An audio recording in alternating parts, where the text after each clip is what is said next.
Okay, thank you. I realize that now David and I are standing between you and margaritas, so we do appreciate your attention. And very excited to be here today, and I think you'll see that our presentation really follows through on what Kevin was just describing. I'm going to describe the setup for our study, then David's going to talk about some of our results. Our project was funded by the CTSAs at Seattle as well as at Stanford. We have a fairly large study group, in part because we were asked to get our work done within 1 year rather than 2 years. And so we did that by having a lot of people work very hard, and it's been really an effort of a very large team. The goals of our study were primarily to look at the issues of randomization within usual clinical practices. We wanted to look at how IRBs view the risks and benefits, informed consent, and participation in research and medical practices, and also look at how potential research subjects look at these same issues. And then for Lewis's benefit, here's our gumball machine that we use for describing randomization. So our overall study design involved doing both focus groups and surveys. We also looked at IRB members as well as the public.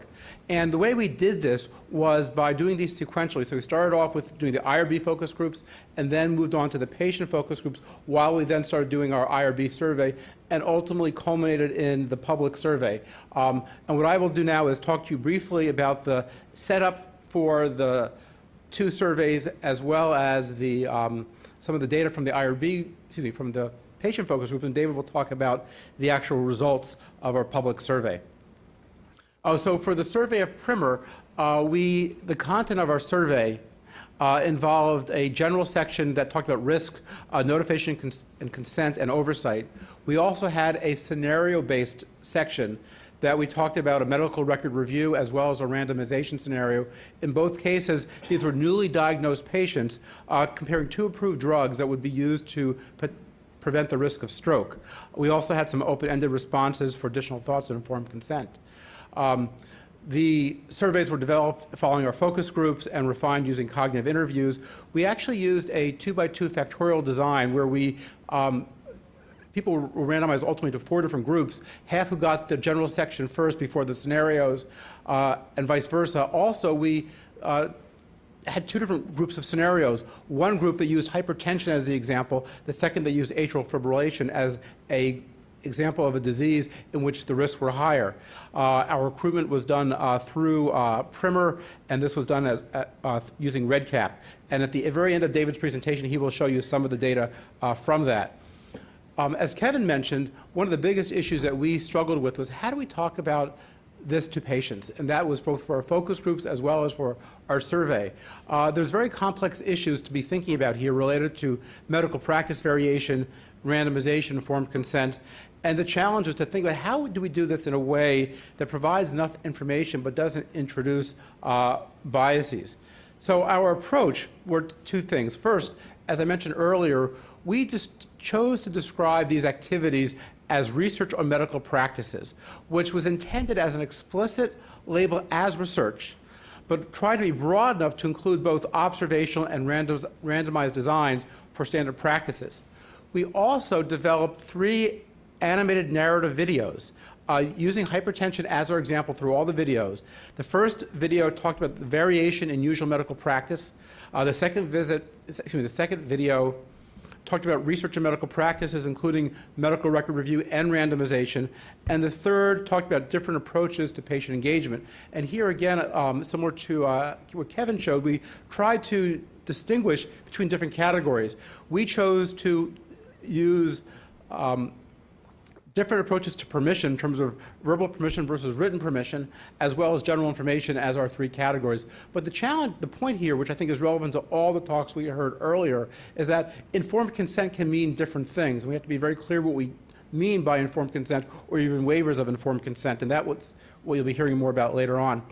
I also want to mention to you that we have a website, rompethics.org, in which we have all of our survey instruments as well as our videos for you all to look at, as well as we've used the approach of our videos of using comics is also used for our website as well, and this is designed to both provide another source of information for people in the public who are interested in learning more about these issues.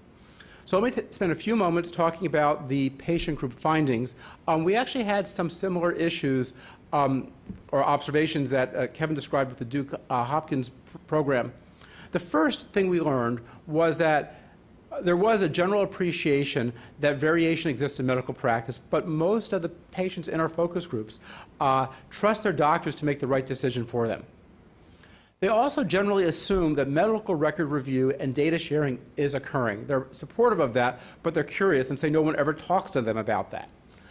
When we describe randomization, they raise a lot of significant concerns for most people.